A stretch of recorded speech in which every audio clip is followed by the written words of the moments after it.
Pregnant slave escapes chains in a storm to save her unborn child.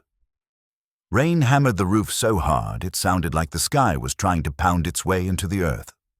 Every drop shook the rafters, rattling through the rotten beams of the Whitmore outbuilding, turning the darkness into a kind of living, breathing thing. Thunder rolled over the Missouri hills, swallowing the music drifting faintly from the big house. A waltz, a burst of laughter, the clink of crystal. Somewhere up there, men and women in silk were spinning in circles, and down here, in the mud and the stink and the shadows, Dinina was trying not to die. She lay on her side on the packed dirt floor, shackled wrists stretched high over her head, chains scraping the rough post every time her body seized. Her dress was soaked through, rain from the gaps in the boards, sweat poured from her skin, and something hotter and thicker spreading beneath her hips. Each contraction hit like a fist from the inside, curling her spine until her vision went white around the edges. She bit down on the strip of leather she'd torn from her own shoe, jaw aching, tasting mud and blood and the copper tang of panic. She could hear her heartbeat, not as a rhythm, but as a pounding in her ears that matched the thunder outside. Her breath came in short, clipped gasps. The iron cuffs were too tight. Her fingers had long ago gone numb. She tried to pull her hands downward, just an inch, just enough to change the angle, to ease the pressure tearing her apart. But the chains held firm. Not here, not now, not like this. Another wave of pain crashed through her, the muscles in her belly clenched, ripped, burned. A sound forced its way out of her throat, strangled and low, because she knew what would happen if she screamed. The outbuilding sat just far enough from the main house that the storm might cover her. But if her voice rose above the music and the laughter and the storm, the overseer might come. He might decide a birthing slave with broken rules wasn't worth the trouble. They'd call it mercy when they killed her. Lightning flashed, slipping pale fingers of light through the gaps in the boards. For an instant, the interior of the shack leapt into sharp relief. The sagging rafters, the rusted farm tools hanging on nails, the pile of rotting straw she'd been tossed onto like feed. Her own legs, bare from the knees down, streaked with dirt and blood. Her belly heaving, tight, hard, a world inside her fighting to get out into air that smelled of wet wood and animal droppings. She squeezed her eyes shut. "Not yet," she prayed silently. "Please, not yet. Not while I'm chained." The baby didn't listen. Another contraction gripped her, fiercer than the last. Her hips tried to spread. The chain cut into her wrists as she arched, teeth sinking deeper into leather until it tasted like bitterness and old sweat. Her head banged against the post. A trickle of water ran down the wood, icy against the back of her neck. Rain had worked its way through the roof and now traced a slow line along the post before dropping onto her skin. The cold shocked her, pulling her mind backward in time to another summer storm in another place. A back porch, her mother's hands shelling peas, the smell of wet earth and frying onions, and a girl who still believed bad things happened far away from her. She jerked herself back into the present as the next pain came, sharp and blinding. This was not that storm. This was Whitmore. This was punishment for a plate she'd dropped, for a temper she hadn't swallowed fast enough, for existing in a body someone else owned. 3 days in chains. No food, only rainwater on her tongue. Now fate had chosen this night, this storm to drag her child out of her child. The thought made her dizzy. She felt the shift, low and sudden, a pressure tunneling downward. Her body took over, ancient and fierce. She pushed because she couldn't not push. The world narrowed. The smell of blood and wet straw, the burn between her thighs, the cold bite of iron on her skin, the taste of leather and fear.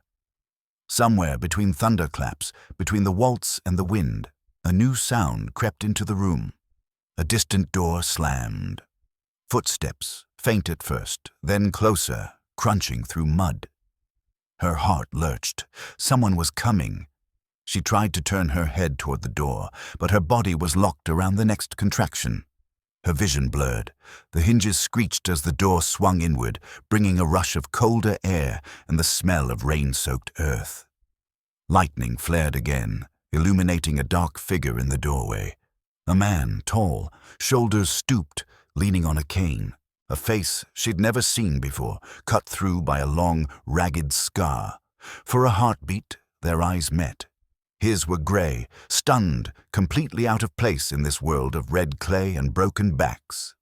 Her body gave one last, savage heave. A ragged cry, thin, wet, furious, split the air. For a second, everything else fell away. The thunder, the music, the chains, the stranger in the doorway, they all receded behind that small, defiant sound. Her baby was here. She sucked in a shaky breath, chest burning, every muscle trembling. Tears she hadn't known she still had slid sideways into her hair. The pain didn't stop, not entirely, but it changed shape, from tearing to throbbing, a deep ache that pulsed with each tiny wail. The man in the doorway stepped inside, his boots squelching in the mud. He stared at the chains, at the blood, at the bundle between her shaking knees. "What have they done?" he whispered, voice thick with something she couldn't name. Another gust of wind slammed the door against the wall. The lantern he carried flickered, throwing shadows across the rough boards, across his scar, across the iron shackles that still held her fast. The rattle of those chains, the sound that had marked every hour of her suffering, rose up again, close to her ears. It dug in, deeper than flesh, dragging her mind backward. Past this storm, past this stranger, past this birth, back to the first day she stepped onto Whitmore soil and learned what it meant to belong to someone else. But to understand why blood stained the soil tonight, in this shack on the edge of a Missouri plantation, we must go back to where it all began. Where are you listening to this story from? By the time Denina first saw Whitmore, the corn along the road had grown taller than a man. It was August of 1853, and the Missouri heat lay over the land like a thick, damp blanket. The wagon jerked and rattled along the rutted track, wooden wheels grinding over stones, kicking up yellow dust that clung to the sweat on her neck. Denina sat on the back plank with 3 other girls, wrists looped with rope, ankles raw from the iron cuffs they'd worn on the journey west. The smell of horse, river mud, and unwashed bodies mixed into a sour haze. Up ahead, the trees broke, and the plantation spread out in front of them. Whitmore was not the grand white-columned mansion she'd heard about in whispered stories as a child in Kentucky. It was different, rougher, like the land around it. The big house was still large by frontier standards, 2 stories of pale clapboard with a wide wraparound porch and tall windows facing the fields. A pair of brick chimneys rose on either end. Smoke curled from one of them, carrying the faint scent of pork and coffee. But it wasn't the house that held Denina's eye. It was everything beneath and behind it. Barns, sheds, cornfields rolling toward the tree line. Rows of cabins, low and cramped, with roofs patched in places with old tin and tarred canvas. Laundry lines strung between them, shirts and dresses flapping in the slight breeze. Beyond that, a sloping pasture dotted with thin, restless cattle. And everywhere, people, men stooped over hoes, women carrying water, children darting between tasks. The wagon slowed. "Eyes down," the driver muttered. Denina dropped her gaze, but not before she caught a glimpse of the man on the porch. Thomas Whitmore was thick through the middle, his shirt straining slightly at the buttons, his beard peppered with gray. He wore no jacket, just a vest and rolled sleeves despite the heat. In one hand, he held a glass. In the other, a cane he didn't seem to need. His eyes were small and sharp, moving over the new arrivals with the bored appraisal of a butcher inspecting stock. Beside him stood his wife. Adeline Whitmore was younger than her husband by at least 10 years. She wore a pale dress that looked too fine for this muddy edge of the South. lace at the throat and cuffs, her dark hair coiled neatly at the back of her head. She held a parasol against the sun even though the porch was shaded. When she turned her head, Denina saw that her mouth was beautiful and hard at the same time, like the edge of a polished knife. The wagon halted. A few yards away, two men in wide-brimmed hats waited with ledgers tucked under their arms. Overseers, by the look of them. One was tall and raw-boned, with a thin face and calm eyes that missed nothing. The other was broader, his cheeks red, his jaw set in a permanent scowl. "Get him down," the driver barked. The rope at Denina's wrists jerked. She climbed off the wagon, her ankles protesting with each step, the ground feeling unstable beneath her. The Missouri soil here was different from the earth back home.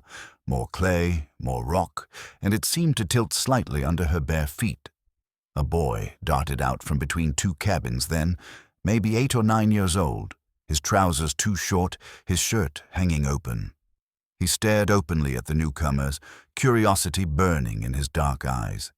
A woman in a faded blue dress hurried after him, snatching his arm. "Get back here, Josiah," she whispered, though Denina could still hear her. "Don't stare. You'll bring trouble." For one brief moment, their gazes met. The woman's face was tired but not empty. There was still something alive there, a stubborn spark. She gave Denina the smallest nod, almost nothing at all, then turned away, pulling the boy with her. It was the first kindness anyone had offered Denina since they'd taken her from the yard where her mother hung wash in Kentucky. Names were called, prices murmured, papers exchanged hands. Denina's own sale had happened days earlier in a crowded yard by the river. She had stood on a wooden platform while men inspected her teeth, her arms, the width of her hips. Now, at Whitmore, there was no auctioneer's shout, just the quiet satisfaction of a deal already finished. 17? Thomas Whitmore asked the taller overseer, flipping through a sheet. "Yes, sir. That's what the papers say." The man's tone was flat, respectful without warmth. "Looks older," Whitmore muttered. "Hard miles." Adeline stepped down from the porch then, parasol tilted. She didn't bother to ask a question. She simply circled Denina, skirts swishing against the dust, gaze traveling from her bare feet to the braids hanging against her neck. "Turn your face up," Adeline said. Denina obeyed. There was no overt cruelty in the mistress's expression, not yet. Only calculation, the way a person might look at a horse to see if it would run or break. "This one for the house," Adeline decided. "She's small, faster for the stairs. Hands look neat enough. We can soften her up." The broader overseer snorted. "Soft don't last long out here, ma'am." "That's what you're for, Mr. Dawes," Adeline replied, and though her tone sounded almost light, something cold moved under it, an undercurrent that made Denina's skin pebble despite the heat. Dawes smirked and tipped his hat. That evening, after the ledgers were closed and the sun bled down behind the trees, Denina found herself in a cabin at the edge of the slave quarters. It smelled of smoke, worn cloth, and a hint of something sweet. Corn mush, maybe, scraped from the pot. 2 women and 1 old man shared the space. The older woman, called Hester, pressed a wooden bowl into Denina's hands. "Eat," she said. "You got a long day coming." The mush was thick and bland, but it was the first solid food Denina had tasted in 2 days. She swallowed slowly, trying not to choke on the tightness in her throat. "Where you from, girl?" the old man asked, his voice creaky but soft. "Christian County, Kentucky," she answered. He nodded like that explained something. "Name?" "Denina." The younger woman, no more than 20, glanced over from her corner mat. "You got people there still?" "My mama." Denina's fingers tightened around the bowl. "And a little sister. Lottie." Silence wrapped around them for a heartbeat. Hester laid a hand on the girl's knee. "Hold 'em close in your mind," she said quietly. "They can't own what's in your mind, no matter how hard they try." Outside, somewhere down the lane, a man's laugh rose sharp, followed by a child's quick sob and a woman's murmured apology. The quarters settled into the uneasy hush that always follows a long day. Crickets started their chorus. A whip cracked once, distantly, like a warning fired into the dark. Denina lay awake long after the others slept, staring at the warped boards of the roof. Through a gap, she could see a thin strip of night, a single star fighting through the haze. The air was close, heavy with breath and summer and the weight of unspoken rules. She didn't yet know the taste of the lash here, the shape punishment took on this soil. She didn't know the way Adeline's eyes would look when truly angered, or how far Thomas Whitmore would go to protect his property. She only knew two things. This place did not intend to let her leave, and something in the way the mistress had said, "Soften her up," made every hair on the back of her neck stand on end. In the distance, the big house glowed faintly against the dark, its windows lit like watching eyes. Denina turned her face toward the wall and tried to sleep, but the feeling settled deep into her bones, stubborn and cold. Whatever this new life was, it would not be content with just her hands and her back. Sooner or later, it would come for her soul. The first blow did not come from a whip. It came from a voice. 3 weeks after arriving at Whitmore, Denina was carrying a tray of polished silver goblets toward the dining room when she heard Adeline's quiet call from behind her. "Girl." She froze mid-step. The hall was dim, lit only by 2 oil lamps whose flames danced with the draught from the open kitchen door. The air smelled of roasted pork, tobacco, and the faint metallic tang of the polishing paste still drying on the silver. "Come here," Adeline said. Denina turned, careful to keep her eyes lowered. Her hands shook, but only slightly. Hester had taught her, fear is allowed, showing fear is not. "Yes, ma'am," Denina whispered. Adeline stood at the threshold of her bedroom, one hand resting on the doorframe. Her expression was perfectly composed, as if she had been waiting for this exact moment. "Bring the tray inside." Denina obeyed. The bedroom was neat. Too neat, lace curtains drawn, a thick rug muffling her steps, a dressing table polished to a mirror shine. On the bed, laid out like offerings, were 3 dresses, pale blue silk, cream muslin, and a gown of rose-colored taffeta. "You see this seam?" Adeline said, pointing to the blue dress. Denina leaned closer. A thread hung loose near the shoulder, no bigger than a grain of rice. Yes, ma'am." "That is the work of your hands," Adeline said softly. Denina's heart dropped. She hadn't sewn that dress, she hadn't touched it, but the truth would not matter. "I'm sorry, ma'am," Denina whispered. "I didn't—" A sharp sound cut through the air. Adeline had slapped her. Not hard enough to knock her down, but hard enough to stun her. The sting radiated across her cheek. The silver tray wobbled in her hands. "I will not tolerate excuses," Adeline murmured, her voice still smooth. "When I say something is your fault, it is your fault." Denina swallowed, her mouth dry. "Yes, ma'am." Adeline stepped closer until Denina could feel the warmth from her silk sleeve. "You were brought here to make my life easier, not more difficult." Her hand reached out, fingertips grazing the girl's jaw, turning her face upward. Pretty thing. But pretty things break if handled carelessly. Denina's breath caught. The mistress's touch was cold. "Take the dresses to the washroom. You will repress all 3 before dinner." "But ma'am, dinner. Do not make me repeat myself." Denina gathered the gowns and hurried out, heart thudding like a trapped bird. She worked until her fingers cramped, steam rising around her in waves. The iron hissed each time she pressed it onto fabric. Sweat ran down her spine. Dinner time came and went. She heard clinking plates, bursts of laughter from the guests, the scrape of chairs. Somewhere upstairs, Adeline's voice drifted like perfume, light, sweet, poisonous. She finished the last dress near midnight. When she returned it to the mistress's room, The house was quiet except for the distant hum of cicadas. Dinina laid the gowns neatly on the bed, smoothed the fabric with trembling hands, and turned to leave. A shape shifted in the doorway. Mr. Dawes.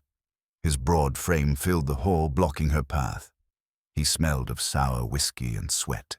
His eyes were dull, but focused. "Evening," he muttered. Dinina clutched the nearest bedpost, pulse hammering in her throat. "Ma'am said you'd been slow," Dawes said. "Said you might need a reminder." Her stomach dropped. She had seen reminders on others. The welts across Miriam's back, the bruises on little Josiah's legs, the hollow silence in a girl who had once laughed too loudly. "I won't give you trouble," Dinina whispered. Dawes took a step forward. Trouble or not, orders is orders. He reached for her wrist. Dinina jerked away on instinct. "Please," a voice cut through the darkness. "Mr. Dawes." It was Pike, the other overseer, standing near the stairwell. His face was unreadable, eyes half-shadowed. "What you doing up here?" Dawes growled. Pike nodded toward the window. "Storm's coming in. Thomas wants you down by the barn to check the shutters. Now." Dawes hesitated, eyes flicking between Dinina and Pike. "Now," Pike repeated. With a grunt, Dawes spat on the floorboards and lumbered away. Dinina sagged against the post, breath shaking. Pike didn't come closer. He remained in the shadows, hands behind his back, gaze fixed somewhere beyond her. "Get to your cabin," he said quietly, "and stay there." Dinina nodded, unable to speak, and fled down the hall, her bare feet slipping on the polished floor. The next morning brought no peace. Adeline had learned of Dawes's failure. Her eyes were bright as broken glass. "You think my rules can be avoided?" she whispered, close enough that Dinina could feel each syllable. "You think kindness saves you?" She gestured toward the yard. "Out there. Now." The sun had barely risen when they dragged her to the whipping post. The entire quarters gathered, men with calloused hands, women with tired eyes, children clutching their skirts.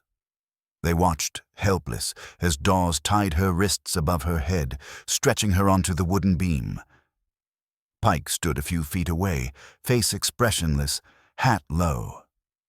Dinina's knees buckled. The rope bit into her skin. Thomas Whitmore approached, rolling his sleeves. "5 lashes," he said at first. Adeline's voice drifted behind him. 10. The first strike ripped the air apart. Dinina's breath exploded out of her. Fire bloomed across her back. She tasted iron. The world narrowed into a tunnel of pain. She clenched her jaw so hard she thought her teeth might crack. 2nd lash. 3rd. 4th. By the 5th she couldn't see. By the 7th she couldn't breathe. And somewhere behind the haze of agony, a child cried. Someone, Hester maybe, was begging them to stop. No one did. When the final lash landed, Dinina hung limp, trembling, held upright only by the ropes binding her. They left her there for hours. She heard every sound, the insects humming, the distant thud of boots, the low murmur of those forbidden to help her. Heat pressed down, heavy as a hand, on her skull. She didn't cry. She couldn't. The tears had dried before they fell. By dusk, the ropes were cut. She collapsed into Hester's arms. The world around her flickered like a candle in wind. Her back burned. Her vision swam. Her spirit, once tender, once hopeful, felt splintered. But something else glimmered too. Not courage, not hatred, not yet. Just the faintest ember buried deep beneath the hurt. The knowledge that if she wanted to stay alive, truly alive, she would need more than endurance. She would need fire. For 2 days after the whipping, Dinina drifted in and out of a fog, half pain, half fever, half dream. Her back felt flayed, every breath a drag of fire. Hester packed her wounds with crushed comfrey and plantain leaves, whispering prayers under her breath. cooling Denina's forehead with damp cloths. Lena brought water in small tin cups, holding it to her lips with trembling hands. Night came and went in a blur. The cabins breathed with the soft sounds of sleeping bodies, creaking in the heat, whispering in the dark.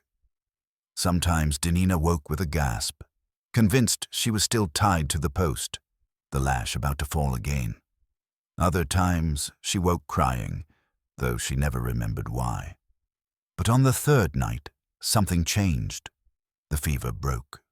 She lay still, staring into the shadows thrown by moonlight filtering through the cabin's cracks. Her breath no longer rasped. Her mind, dulled for days, returned to her with a clarity that frightened her. Her body hurt, but pain was no longer the only thing she felt. There was something else too, something sharp, something cold. It wasn't anger. She'd known anger before. Brief, hot, reckless. This was different. This was a quiet, settling in her chest, like a blade being placed carefully into a sheath. She heard the soft rustling of the other women. Hester snored faintly. Lena murmured in her sleep, caught in some dream she could not shake. Outside, the cicadas sang their long, restless song. Denina whispered to herself, barely audible, "I won't die here." The words terrified her as soon as she said them. Speaking them felt like breaking a rule older than her own memory, but she couldn't swallow them back. "I won't die here," she repeated, firmer. A board creaked behind her. Samuel, the old man who shared their cabin, rose slowly from his mat. The moonlight traced the deep lines in his face, the silver in his beard, the heaviness in his eyes. "You awake?" he said softly. Denina nodded. Samuel settled near her pallet, his bones cracking as he sat. His voice was low, steady, the way river stones sound when pressed beneath slow water. "They won't break you," he murmured. "I seen breaking before. What they did to you, that ain't it." Denina swallowed. "I thought I'd die." "Thought so too, watching it," he admitted. "But you didn't. You held, even when the lash took the strength from your legs." Denina looked at him, confused. "How could you tell? My face, I couldn't feel anything." Samuel tapped a finger lightly to his temple. "I saw it here. You bit down the scream every time. That ain't obedience. That's control." Denina's breath caught. She didn't feel strong. She felt split open, hollowed. But Samuel's tone carried no flattery, just truth. "They made a mistake," he continued. "They think you soft. They think pain'll teach you your place. But I seen your place, girl, and it ain't here." A tremor passed through her. Not fear, not entirely. "Then where?" Samuel leaned closer. "There's word traveling round the quarters. Folks gone missing at night. Not dead. Escaped. Slipping north through the rivers. They call it the railway. Not rails like the white men build. Rails of people. People willing to risk their own neck to get you free." Denina's heart thudded. She had heard whispers of this. Names like Levi Coffin, the president of the Underground Railroad. Quilts hung on fences, lanterns in windows. But never from anyone who had spoken of it like it was real. "It ain't perfect," Samuel said. "Some get caught. Some die. But some make it, far as Ohio, far as Canada." Denina shook her head weakly. "I can't run. I can barely stand." "You won't run now," he said. "But you won't stay either." A loud crack split the night. Someone slamming a door outside. Denina flinched, breath catching. Samuel waited, watching the shadows until silence returned. Then he whispered, "Girl, you carrying now." Denina's breath froze. She hadn't dared to think it. She'd ignored the nausea in the mornings, the faint swell just beginning. She had blamed it on the stress, the work, the heat.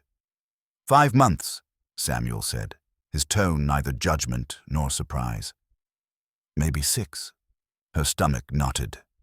"Hester told you?" Hester saw the signs before anyone. Denina felt dizzy. She pressed a hand to her belly, barely a curve beneath the thin sheet.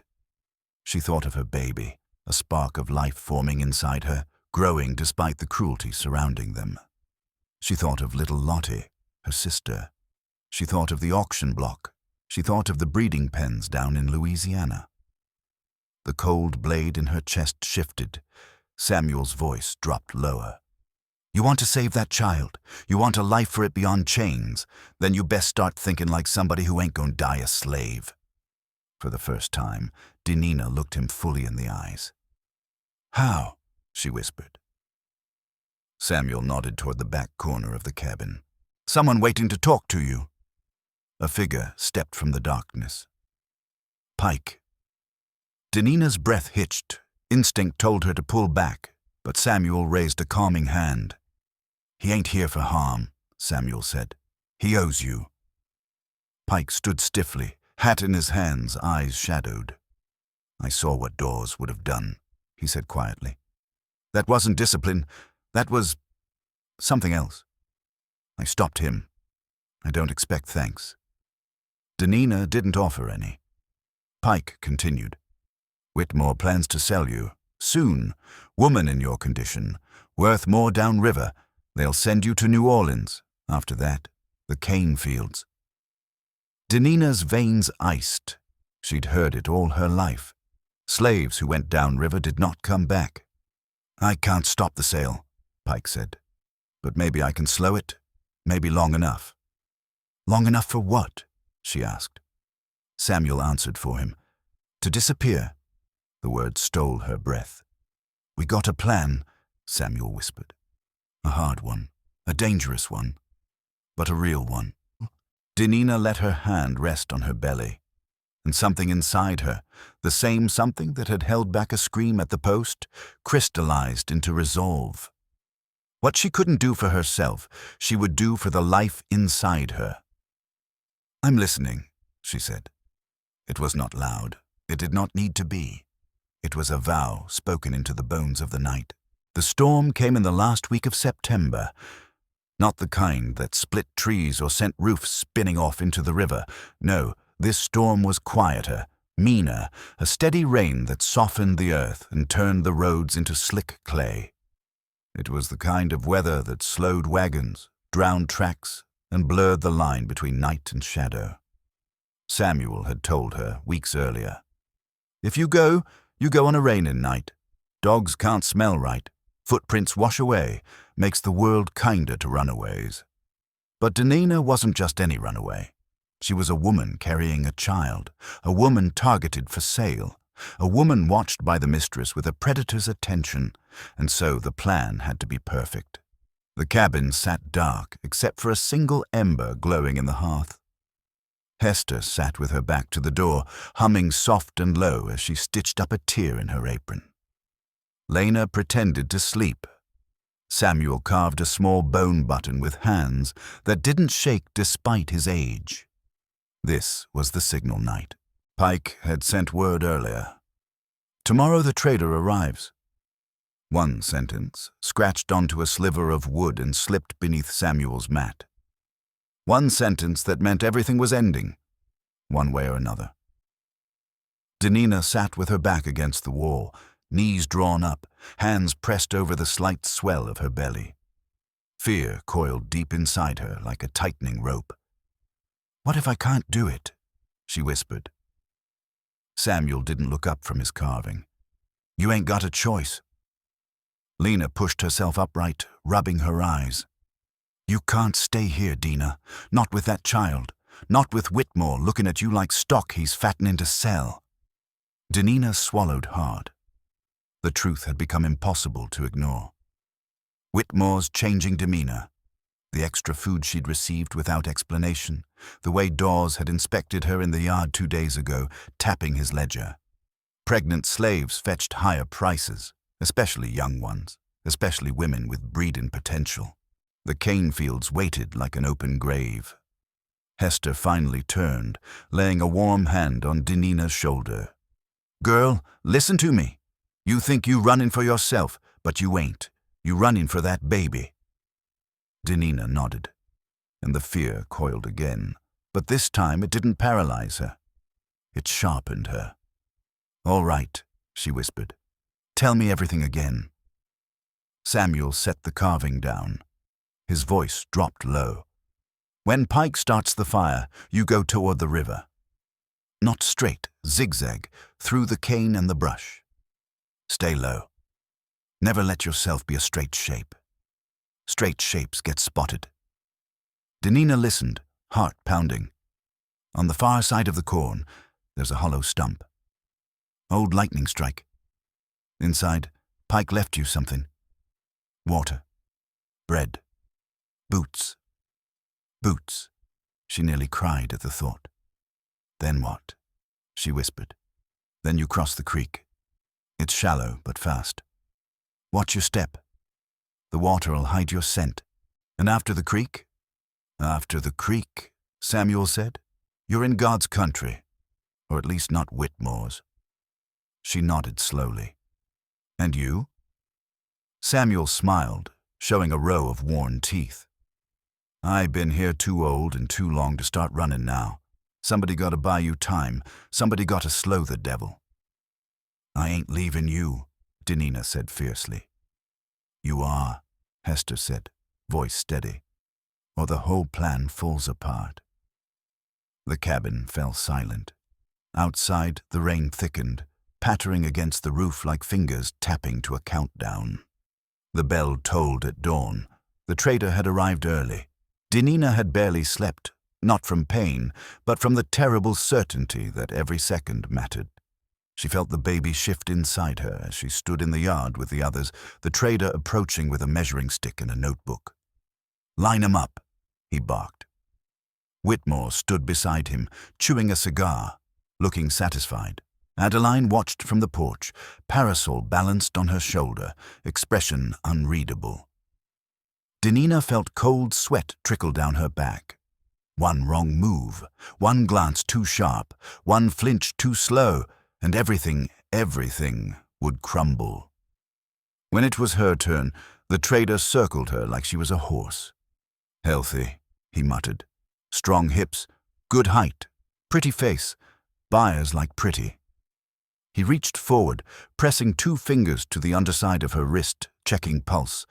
His thumb brushed the pulse just above her belly. "Maybe 3 months," he said. 6, she thought.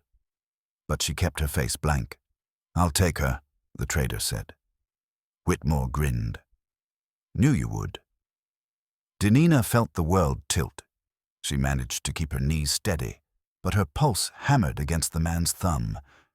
Tomorrow, she would be sold tomorrow. Tonight was her only night to live. The storm grew heavier as dusk fell, turning the yard into a slurry of mud. Doors lit lamps along the walk, cursing each time the wind threatened to snuff them. Children were kept inside. The quarters buzzed with rumor, and Pike moved quietly through the shadows. Just after 9, he slipped into the back of the barn and struck flint to tinder. Not a blaze, just smoke, enough to catch someone's nose, enough to raise alarm, enough to draw doors. When the first shout rose, "Smoke! Barn's caught!" Denina moved. Her heart slammed against her ribs. The earth squelched beneath her bare feet as she ran through the dark, skirt hiked in her fists, breath steaming into the rain. Behind her, chaos erupted, men yelling, dogs barking, Whitmore shouting orders, foxhounds scrambling in confusion as the wind drowned their noses in the wet. Thunder rolled. Lightning split the sky. Denina veered left into the cane. The world narrowed to black stalks whipping against her arms. Mud sucked at her feet.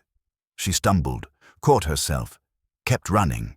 Her breath tore through her chest like claws. A crash behind her. Voices. Where'd she go? Track her! Track her! The cane rustled. A lantern glow swept too close. Denina dropped flat into the mud, heart thundering so loud she was sure the men would hear it. Rain soaked her hair. The baby kicked, startled by her terror. The lantern swayed, passed, kept going. Dinina rose again, shaking. Run, run now. The fields gave way to a clearing, and there, just as Samuel said, was the hollow stump. She dug inside with trembling hands, pulling out the small bundle, boots wrapped in oilcloth, a flask of water, a slab of cornbread. She pulled the boots on. They were too big. Perfect. That meant they'd leave prints that didn't match hers. Somewhere behind her, dogs barked, not foxhounds this time, bloodhounds. Fear surged like lightning through her veins. She staggered forward. The rain turned to sheets, blurring the world. Mud splashed up to her knees. Every breath burned. Then she heard it. The creek. It roared louder than she remembered, swollen from the storm. She waded in up to her waist, the water icy, rushing so fast it nearly knocked her off her feet. She gripped a slippery rock and pressed forward, breath breaking in gasps. Behind her the dogs reached the bank. She heard them whining, confused. The water masked her scent. Thank God. Thank God. She pushed through the current. Her legs shook, her belly ached, her lungs screamed. And then, a voice. On the other side, lantern there. Doors. She forced herself onward. The bank rose in front of her. She grabbed roots, mud, anything, hauling herself up and over onto the far shore. She didn't stop. Her legs were numb, her breath raw, but she ran. Branches tore her arms, stones bruised her feet through the thin soles of the boots. Somewhere in the dark, the baby twisted. She whispered apologies between ragged breaths. Thunder boomed. A lantern swung ahead. She froze. A silhouette stood in the rain. Tall, hat dripping. Pike. He raised a hand, not to stop her, but to point. Keep north, he said. Follow the ridge. Don't stop for nothing. She stepped closer, tears mixing with rain. Why are you doing this? His jaw tightened. Ain't much goodness left in me, but I got enough to know I can't let Whitmore sell a woman like you downriver. What about you? She asked. He shook his head. Don't matter. Go. Footsteps thundered behind them. Voices. Pike shoved her toward the ridge. Run! Dinina ran. She didn't look back. Pike stepped into the path of Daw's lantern. A shout, a blow, a struggle. Dinina kept running until the voices were swallowed by the storm, until her legs nearly buckled, until the ridge rose before her, an endless dark path leading north. She stopped beneath a jagged oak, chest heaving, rain streaming down her face. Somewhere far behind her, dogs barked again. But farther still, somewhere she could not see, she felt the faintest pull. Hope. She pressed a hand to her belly. We're going, she whispered. We're going all the way. And she stepped into the night, into the unknown, into the future she would carve with blood, breath, and the last of her strength. The world after the chase felt impossibly quiet. Dinina woke to the smell of damp bark and the distant call of morning birds. Her body lay half-curled beneath the hollow of a fallen oak, its roots clawing upward like fingers frozen mid-prayer. Mud caked her skirt. Her hair clung to her cheeks, every muscle throbbed from the night before. But she was alive. The ridge stretched endlessly before her, softened by mist and early light. The storm had passed, leaving the world washed raw and pale. She pressed a hand to her belly, feeling the faint stir beneath her palm, a flutter so light it felt unreal. We made it through the first night, she whispered. And then she pushed herself upright, every movement slow, deliberate. The creek water had soaked half her bread. She ate the remaining dry portion in careful bites. She drank 2 sips from the flask. No more. Water would be precious now. The woods breathed around her, alive with insects chirring and leaves whispering. For the first time in her life, no overseer's footsteps followed her. No carriage wheels thundered. No whip cracked in the distance. Freedom, she realized, did not sound like trumpets or cheering crowds. Freedom sounded like breathing. Without fear, someone was counting your breaths. She moved north. Hours bled into miles. The ridge dipped and rose, its soil turning firmer the farther she walked. Every now and then she paused, listening, always listening, for dogs, for riders, for the sharp whistle of pursuit. But she heard nothing. By late morning, she saw the cabin. It was small, tucked deep into the woods, smoke drifting from its stone chimney. A horse grazed nearby, reins loose. Something about the place felt watchful yet still, as if the forest itself knew who lived there and why. Denina's heartbeat quickened. This was the safe house Samuel had whispered about. She approached slowly. The cabin door opened before she reached it. A woman stepped out. A tall figure with a scarf tied around her hair and a rifle resting easily in her arms. Her eyes took in Denina's mud-covered clothes, her swollen ankles, her trembling hands.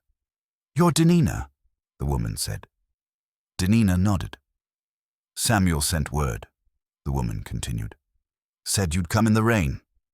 The relief that flooded Denina's chest nearly buckled her knees.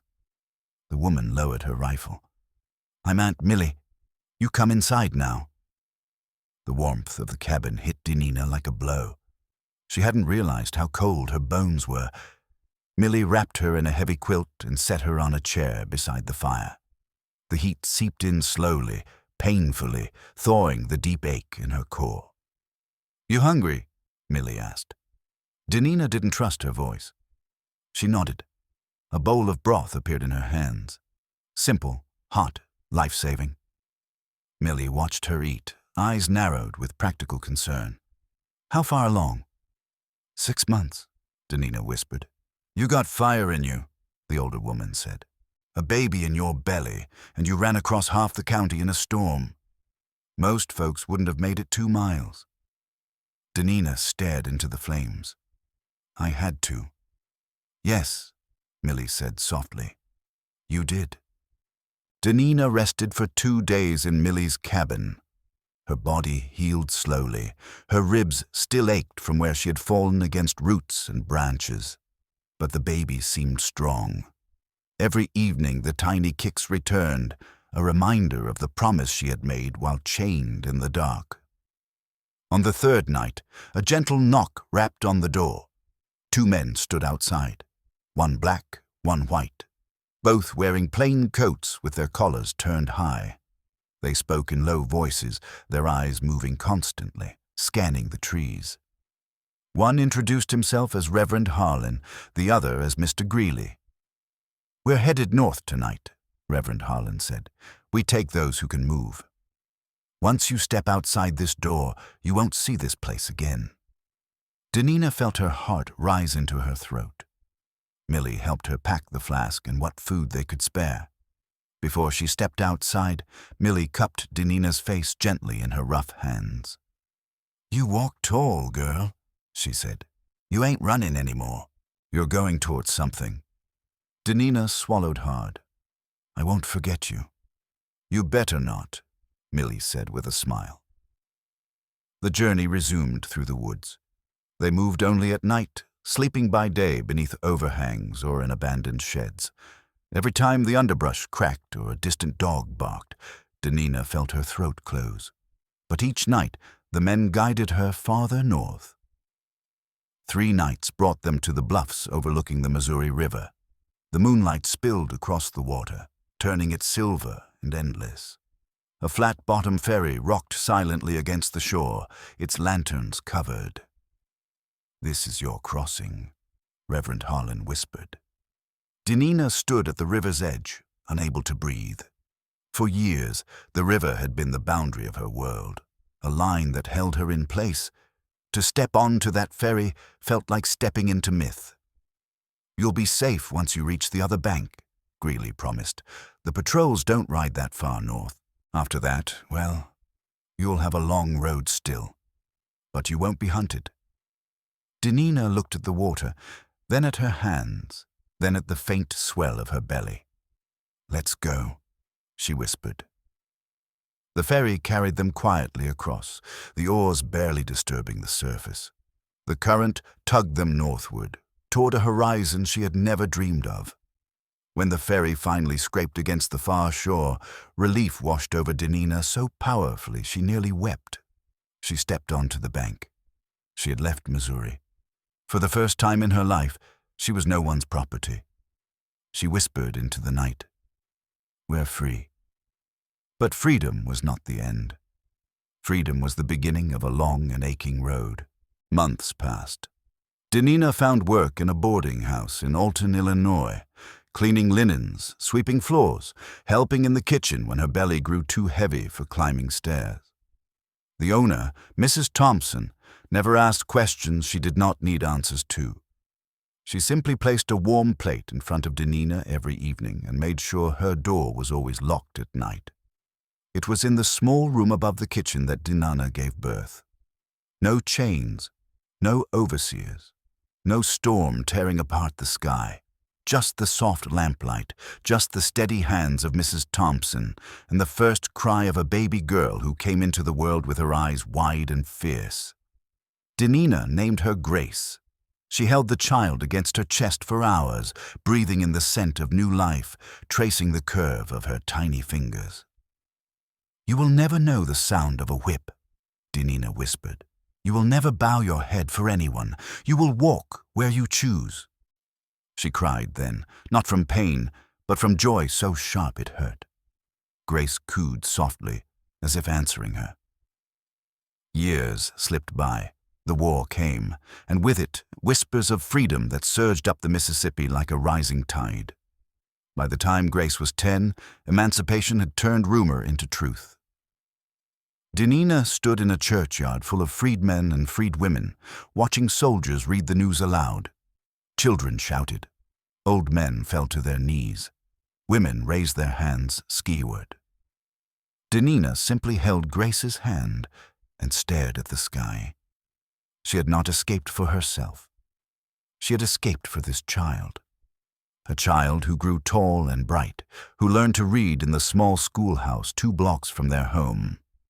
A child who walked freely in streets her mother once feared to dream about, and Denina never forgot Samuel's whisper, Millie's shelter, the river crossing, the nights of fear. She wrote it all down in a small, leather-bound journal. "For you," she told Grace, "so you know who you are, who and what your freedom cost." When Denina died in the spring of 1886, Grace found that journal beneath her pillow. She read it slowly, trembling as she learned of Missouri, of the chase through the storm, of a mother who had run with a life inside her, and she wept. At Denina's grave, a simple stone beneath an old elm, Grace knelt and placed her hand against the earth. "I am because you survived," she whispered. The wind stirred through the branches, carrying the scent of new blossoms. History never recorded Denina's name. There were no statues, no plaques, no mention in textbooks, but her story lived on, in the children she saved with her courage, in the quiet houses of the North, in the whispered legends of freedom seekers who said sometimes, on stormy nights, they could hear a woman's footsteps running through the cane, not away from fear, but toward a future waiting to be born. Do you believe stories like this should be told? Comment yes below.